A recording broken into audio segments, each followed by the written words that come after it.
जय हिंद जय भारत दोस्तों। इस वीडियो में मैं आपको एक संदेश देने वाला हूं और ये एक संदेश आपका स्ट्रिक्ट और साफ शब्दों में है।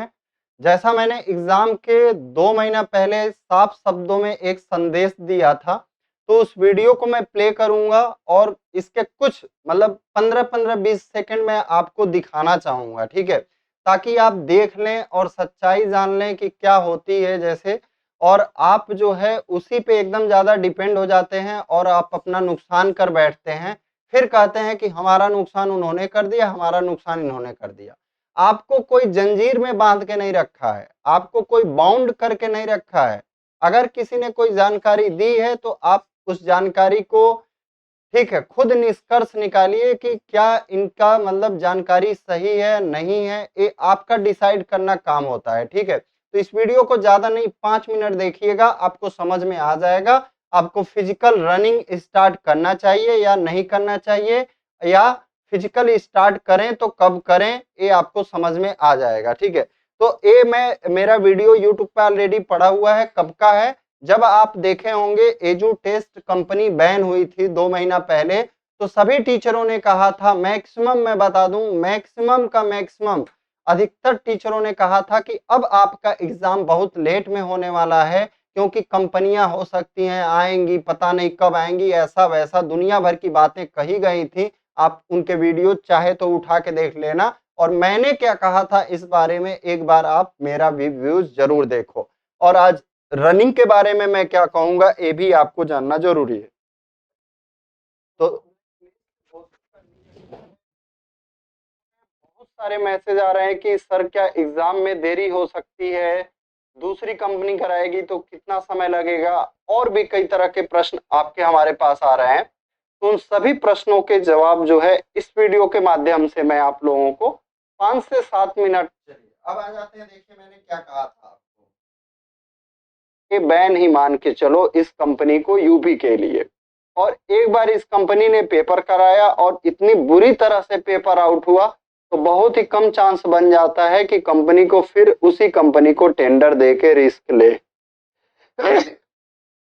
बहुत कम चांस रहता है कि उसी कंपनी को फिर से टेंडर दिया जाए। और जैसे मान लो एग्जाम का कराने के लिए जब कंपनियों को बुलाया जाता है, तो ऐसा नहीं है कि सिर्फ एक दो कंपनियां जाती हैं, 5-6 कंपनियां मिनिमम अपना प्रपोजल लेके जाती हैं, अपने संसाधन अपना सब कुछ बताती हैं हमारे। जैसे देखो ये मेरे पास एक्सपीरियंस कहाँ से है, मैंने जो ये बात बोला कि कई कंपनियां अपना लेके जाती हैं। जैसे मैं सीएसएफ के लिए 3-4 साल से काम करते रहा हूँ, सीएसएफ एग्जाम के लिए, डिपार्टमेंटल एग्जाम के लिए, तो बहुत चीजें इनपुट मुझे मिलती रहती थी, कब टेंडर होने वाला है, कैसे टेंडर होता है, उसका प्रोसेस क्या होता है, बहुत चीजें। तो मैं जो सोच रखता था, मैं अपना सोच वहां से रखता था कि इस तरह से प्रोसेस यहाँ भी आपका चलता है। तो कई लोगों ने सोचा कि बस एजू टेस्ट ही कंपनी पूरे भारत में बची है, वही कराएगी, तो यूपीपी का एग्जाम कराएगी, नहीं तो बाकी और कोई कंपनी कराएगी नहीं। तो लोगों ने अपना लॉजिक दिया कि अब जो है एग्जाम बहुत लेट में होगा, जब ये बैन का न्यूज आया।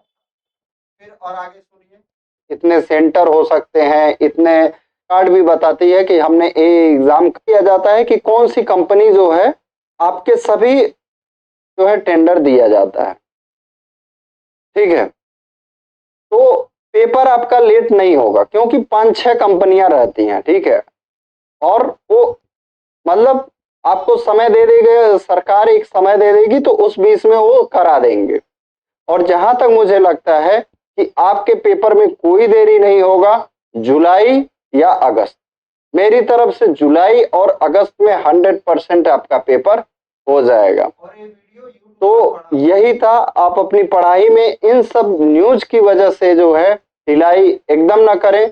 चैनल पे पहली बार आए हैं तो चैनल को सब्सक्राइब कर लें। और इस, तो देखिए मेरा संदेश स्ट्रिक्ट था आपका कि आप पढ़ाई में ढिलाई ना करें। बहुत बच्चे क्या है, इन सब न्यूज के वजह से, जैसे चैनल वाले आके बोल देते थे अब तो एग्जाम बहुत लेट में होगा, अक्टूबर में होगा, तो बच्चे क्या है डिमोटिवेट हो जाते थे कि अब हम क्या पढ़े, पता नहीं एग्जाम होगा भी नहीं, यूपी गवर्नमेंट करा पाएगी भी कि नहीं, कि ऐसे बहुत प्रश्न चिन्ह बच्चे लगाते थे। और वो प्रश्न चिन्हों से क्या होता था, बच्चों का पढ़ने में मन नहीं लगता था। और मैं आप लोगों को यही कहता था कि हमेशा पॉजिटिव और सकारात्मक सोच के साथ जीवन को जिए, तब मजा आएगा। तो रनिंग, जो बच्चे पूछ रहे हैं सर रनिंग करें कि ना करें, तो अगर आपको लगता है कि अगर आपका फिजिकल उस लेवल का नहीं है कि आप रनिंग पास कर सकें और आप रनिंग तब भी नहीं कर रहे हैं, तो आप मन से भी कमजोर हैं और शरीर से भी कमजोर हैं। लेकिन अगर आपको लगता है कि मुझे जब भी और जिस दिन भी दौड़ाया जाएगा, मैं 4800 नहीं 5 किलोमीटर जो है 25 मिनट में दौड़ दूंगा, चाहे कैसा भी कंडीशन रहे, ग्राउंड गीला रहे, बारिश हो रही हो, मतलब चाहे कैसा भी कंडीशन हो। बारिश में तो वैसे आपको नहीं दौड़ाया जाएगा, अगर बारिश होगा तो आपका फिजिकल शिफ्ट कर दिया जाता है, बाद में कर दिया जाता है। मैं एक वैसे ही बोल रहा हूं बात आपको पॉजिटिव एनर्जी के लिए। आप अपनी तैयारी इस लेवल का अगर कर लिए हैं कि जिस दिन भी मतलब रनिंग करा लो, मैं 5 किलोमीटर मार दूंगा 25 मिनट में, ठीक है, तो आप आराम से शांति से इत्मीनान से थोड़ा बहुत रनिंग करते रहिए, बैठ सकते हैं। लेकिन जो लोग अगर रनिंग भी नहीं आपका सही है और आप ये सोच रहे हो कि मैं रनिंग करूं कि ना करूं, मैं पढ़ाई में डिस्टर्ब हो जाऊंगा, तो आप बस एग्जाम, तो आपसे एग्जाम भी अगर आपको लगता है कि आपने एग्जाम में मार्क्स कम आए हैं, आप रनिंग भी ना करें, तो आप देखो आप परीक्षा में भी कमजोर हो, मन से भी कमजोर हो, शरीर से भी कमजोर हो। ठीक है, तो मैं यही कहूंगा कि आप अपने मन को सकारात्मक रखिए, अपने अंदर सकारात्मक ऊर्जा को रखिए। रनिंग करने से कोई कमजोर नहीं हो जाता है। पढ़ाई मतलब आप रनिंग शाम को शिफ्ट कर दीजिए, दिन भर अपना पढ़िए ओढ़िए, शाम को रात में बढ़िया रनिंग करिए और सो जाइए मस्त। ठीक है, तो मैं यही कहूंगा, बाकी लोगों को भरोसे मत रहिएगा कि हमारा 3 महीने 4 महीने में कब रनिंग होगा क्या होगा। जैसे एग्जाम का लोग पूछते थे ना आप लोग कि एग्जाम कब होगा, तो एग्जाम हो गया ना, सभी का पेपर खत्म हो गया। ऐसे ही अब आप लोग पूछेंगे आंसर की कब आएगा, आंसर की भी आ जाएगा। फिर पूछेंगे सर फिजिकल का डीबीपीएसटी का कब आएगा, वो डेट भी आ जाएगा। सभी चीजें जीवन में होंगी, जो होनी है होती जाएंगी। आप अपने आप को तैयार रखिए, आपको अपने आप को तैयार रखना है। अब आप सोचेंगे, आपके सामने प्रश्न बनेगा कि सर आप यूपीएसआई का एग्जाम देने के बाद कितना दिन बाद रनिंग स्टार्ट किए थे। भाई मैं बता दूं, जब मैं यूपीएसआई का एग्जाम दिया था उसके बाद 30 दिन 35 दिन के अंदर मैंने अपना फिजिकल रेडी कर लिया था एकदम, कि अब मुझसे कभी भी तुम फिजिकल करा लो, मैं आराम से मार दूंगा। हमारे यहाँ तो 28 मिनट था, मैं क्या करता था एक्स्ट्रा दौड़ता था। मतलब मैं कोशिश करता था 25 से 26 मिनट के बीच में मैं जो है 4800 मीटर दौड़ लूं, यूपीएसआई वाले की बात कर रहा हूं।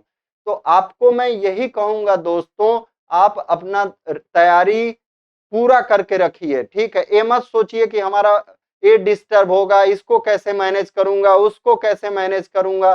तब तो आप जब नौकरी में आ जाओगे तो बहुत चीजें मैनेज करनी पड़ती हैं, परिवार भी मैनेज करना पड़ता है, जॉब भी मैनेज करना पड़ता है, बाकी दुनियादारी भी, समाज भी मैनेज करना पड़ता है, बहुत काम मैनेज करने पड़ते हैं। तब कैसे आप करोगे?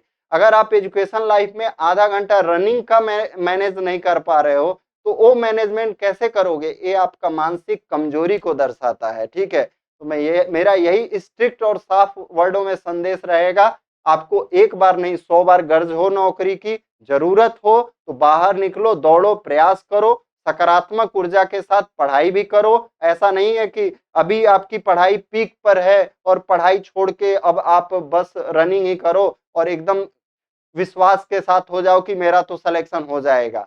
कभी भी जीवन में ये गलती नहीं करनी चाहिए, चाहे एग्जाम में आप टॉपर ही भले ही क्यों ना बन जाएं। आपको लगातार क्या करना चाहिए, अपना काम करते रहना चाहिए। जब तक आप सरकारी नौकरी में 1-2 साल ना काट लें, कोई भी कुछ भी नहीं कहा जा सकता कि कब कौन सा जो है दिक्कत आ जाएगी। मैं तो कहूंगा आप ये भले ही टॉपर रहे हैं, ये तो कांस्टेबल का एग्जाम है, आप और अच्छा नंबर लाने का एसआई का तैयारी करिए, एनटीपीसी का तैयारी करिए। आप पीक पे हैं अभी, यही मैं कहूंगा, आप पीक पे हैं। बाकी आपकी मर्जी। जय हिंद, जय भारत।